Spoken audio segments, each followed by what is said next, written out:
Welcome back to Superhero Explained. Today we're diving into Lobo 2026 number 1, and this issue is basically DC taking the main man and throwing him into a meat grinder of meta commentary, anti-hero satire, corporate media nonsense, and a whole lot of blood. And the wild part is, the book knows exactly what it's doing from page 1. We open with Lobo out in space, riding his space hog with Dog by his side, belting out a crude song somewhere along the outer lips of Cosmic Route 67. And right away, the tone is crystal clear. This is dirty, loud, obnoxious, and very, very Lobo. Up ahead, he rolls toward the Jagan Slug, which looks exactly like the kind of place Lobo would willingly hang out in. A trashy space pub packed with losers, drunks, and professional scumbags. Lobo parks the space hog, hops off, and tells Dog to watch it because this won't take long. Immediately, a tiny green alien tells him he can't park here. Lobo turns dead serious and asks if the alien is talking to him. The little guy points to the massive no parking sign and starts getting mouthy, basically saying unless there's another rejected wannabe KISS member parked there, then yes, he's talking to Lobo. And that is all the opening Lobo needs. He grabs the little alien, rips off his arm on the spot, and says the guy can bleed out because that arm is now being used to fix a typo that Lobo has just been made aware of. Then we see the sign vandalized, so it now reads Lobo Parking. And as he walks off, he throws out that perfect Lobo line, asking if that's what the guy was gonna say, "You fragging bastish." So yes, this issue wastes absolutely no time reminding you this man is a violent lunatic with zero patience.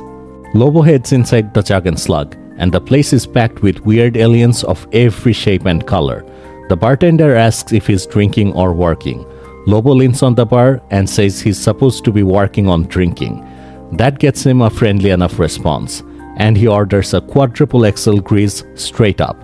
But before he can finish the thought, he gets cut off by this loud burst of laughter coming from a bunch of aliens nearby. So Lobo asks what has this crater Billies laughing hard enough to turn their guts inside out. The bartender tells him it's a new movie called Murder Mouth and Fisty Claus. Lobo hears Fisty Claus and thinks it sounds like a Christmas movie. The bartender says no, it's one of those anti-hero man in tights things, and it's been playing on loop for weeks because the crowd can't get enough of it. Lobo takes his drink, chugs the whole thing immediately, gets another, and asks the question that basically drives the rest of the issue. What the frag is an anti-hero? The bartender explains it in the most brutally simple way possible. An anti-hero is basically a villain who kills and frags and does all kinds of bad stuff. But they make jokes while they're doing it. And then somebody bolts on some fake honorable reason so the audience can feel okay cheering for them.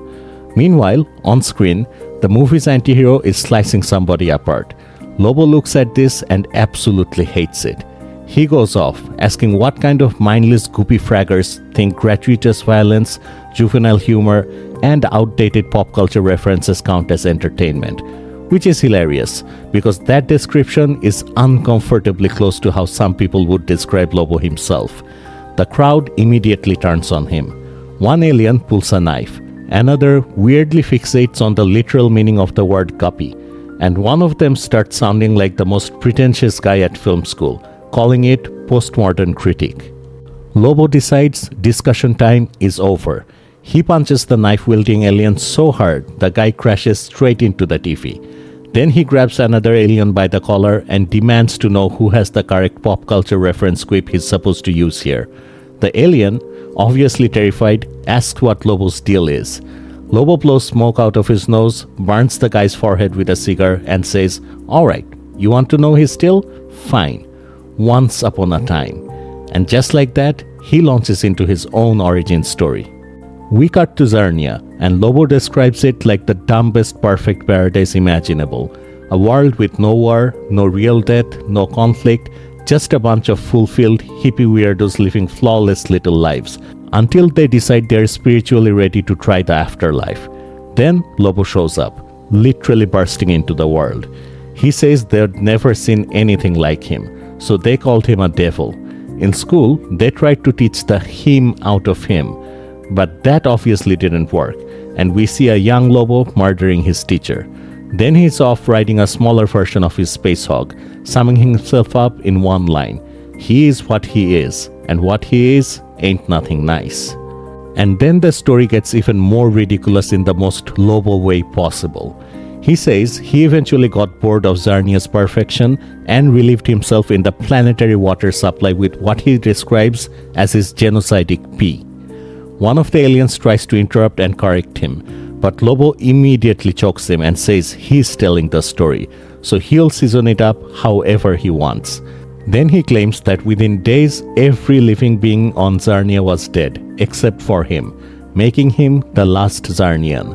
From there, he speedruns through his entire insane life, storming the North Pole and killing Santa Claus, going to heaven and hell, getting turned into Lady Lobo, fighting the guy with underwear on the outside and that obviously styled swirl of hair, which is a direct jab at Superman.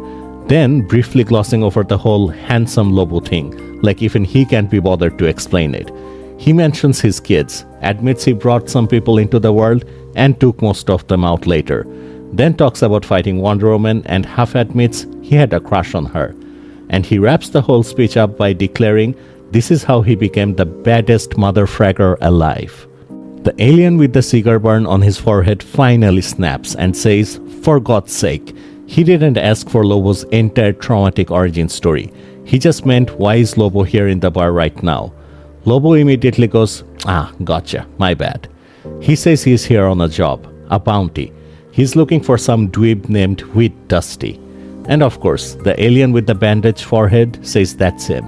But there must be some mistake because he doesn't have a bounty. Lobo asks one question. Is he or was he ever an accountant for the Kintuk E crime syndicate? Wheat just sort of falls under that question, and that's all Lobo needs. He points the gun at his head and says, yup, that's what he thought. Wheat has a big fat bounty on his head, and Lobo is there to collect every single credit. And then Dog comes crashing into the bar, barking. Lobo, already irritated, presses the gun even harder into Wheat Dusty's head and yells at Dog for not watching the space hog. Dog responds by coughing up a ringing cell phone. Lobo answers it and finds out that the bounty has been cancelled. The caller is Nako, and Lobo is furious. He crossed the galaxy, he's seconds from ventilating this guy, and now he's being told there's no payout? But Nako, lounging around in a Hawaiian shirt with his wife Tracy, says sorry, he sold out. Some corporate suits threw a ton of money on the table, so he took the deal, and now he's going to Jupiter's Cyclops. Lobo then tells Wheat Dusty that today is his lucky day, because Lobo has a code. He does not wipe out someone for somebody unless he's getting paid. He does, however, kill people for having shit taste in movies, so Wheat should probably run. Wheat takes the hint and bolts. Lobo gets back on the phone and asks who's going to make this right for the main man. Nako says he won't like the answer. Lobo says let him decide that. That brings us to a giant floating tower covered in TV screens. Omni Mega Plus Entertainment Corp, supposedly the largest media conglomerate in all known existence. Lobo lands outside it and immediately questions whether this can possibly be the right place. As he heads towards the elevator, he's still arguing with Dog, basically saying Dog is not some great philosopher and Lobo is not the trash panda interpreter who's supposed to understand him. Dog barks a few more times. Lobo pauses and realizes he might actually have gotten the point, and then tells him to frag off anyway. Then an alien with a TV for a head approaches and greets him. Lobo reacts to this exactly the way Lobo reacts to strangers acting familiar. He opens fire in all directions, saying people he doesn't know talking to him casually tend to get a few cans emptied into their guts. Bodies drop everywhere, but the TV-headed alien is untouched, because she's actually just a hologram. She calmly tells Lobo this is why they used a projection in the first place, because they knew he wouldn't disappoint. Then she guides him towards the elevator and says Mr. Kist is looking forward to meeting him. In the elevator, Lobo makes it very clear that they are not on the same page, maybe not even the same book. The hologram asks if he's here to collect his unkill fee. Lobo says yes. She tells him then he is exactly where he needs to be. Lobo pushes back because this makes no sense. Why would the galaxy's biggest entertainment company be involved in paying off a bounty? The elevator opens and we meet the real Mr. Kist, a polished corporate alien sitting behind a fancy desk with multiple TV screens making up his head. He starts by correcting Lobo on the company name. They're not the biggest entertainment mega corporation anymore. They're the biggest entertainment Omega corporation now. And apparently that distinction means something huge to people who deserve to be shoved into lockers. Lobo immediately cuts him off, saying he already knows about the whole Alpha and Omega situation, and he does not care. And asks why he's way out here instead of back at Nako's Taco and Bounty Shop getting paid. Kist explains that OOEC now owns the bounty business, not just Nako's shop, the entire industry. Omni bought the whole trade. Lobo just loses it laughing. He drops to the floor. Dog starts rolling around too, and the two of them react like this is the dumbest purchase in galactic history. Lobo mocks Kist like maybe he got drunk one night and went too far with scroll shopping. Kist insists this was not an impulsive buy. Their analysts concluded that the anti-hero is the fastest growing sector in the current entertainment market. They didn't just want to profit from it, they wanted to own it. He admits they were late to the trend since Galactic Rodent Productions already hit the cosmic jackpot with Murder Mouth and Fistiklaus, bringing in 259 mecha quillion, but they see something even bigger ahead. Lobo, still lying on the ground, says two things. First, that movie sucks. Second, Kist needs to find a point and get him his money very soon, or Lobo is going to make everyone in the room not alive. Kist finally reveals the real pitch. What audiences love even more than escapist fiction, he says, is reality. Or at least a manipulated version of reality that gets sold as authentic. So OOEC wants to combine the public's obsession with anti-heroes with their addiction to that fake authentic reality show formula. Lobo grabs him by the collar and says he's vomiting words, but none of them are the words Lobo wants, which are basically, here's your money.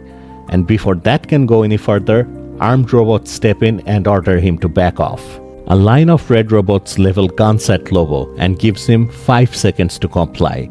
Lobo grins like this is the nicest thing anyone said to him all day.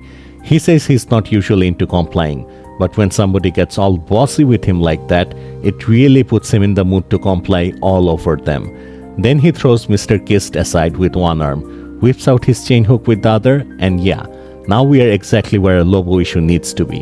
Lobo tears into the robots immediately, swinging the chain hook around and cleaving through them while trash-talking the entire time.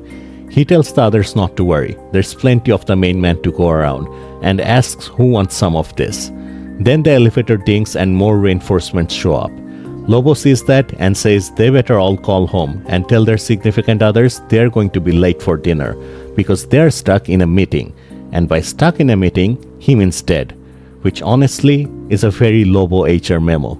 The room turns into a full-on shootout.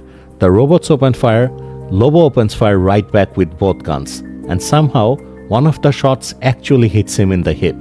Lobo stops, turns, and sounds genuinely offended. He looks at the robot and basically goes, "Did you just shoot me in the hip?" And the robot can only mumble this pathetic little like it knows it has made a terrible mistake. Then Lobo just explodes back into motion. He jumps up, crashes down onto a group of robots and shouts, "Don't think about it, be about it." From there it's complete mechanical slaughter. He tears robots apart with the chain hook, boots others into the wall hard enough to shatter them, and grins the whole time like a maniac having the best day of his life. This is not survival, this is recreation. The broken robots keep repeating, "Comply, comply, comply," while Lobo keeps dismantling the leftovers. Dog joins in too, chewing on a robot leg like he's at a barbecue. Finally, Mr. Kist yells enough.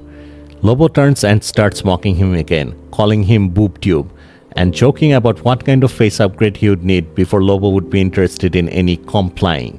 But Kist says this exact scene is why they want him. They can make him more money than he has ever imagined. That gets Lobo's attention. And now, finally, Kist says it clearly. They want him to be the star of a new flagship reality show, one that exposes the hyper-violent world of bounty hunting, with Lobo as the face of it. And then Kist lands the pitch with the exact words Lobo most wants to hear. The main man, Lobo. The second that happens, we see Lobo imagining the full scale of it. Merchandise, signposts, posters, his face on every TV screen, comics, t-shirts, branding everywhere. Not subtle fame, not prestige, full-blown galaxy-wide Lobo saturation. And that is where the issue ends, with Lobo visibly seeing the potential in becoming not just a bounty hunter, but a product. And that's it. If you enjoyed the video, please like and subscribe, and comment your favorite moment down below. I'll see you next time on Superhero Explained.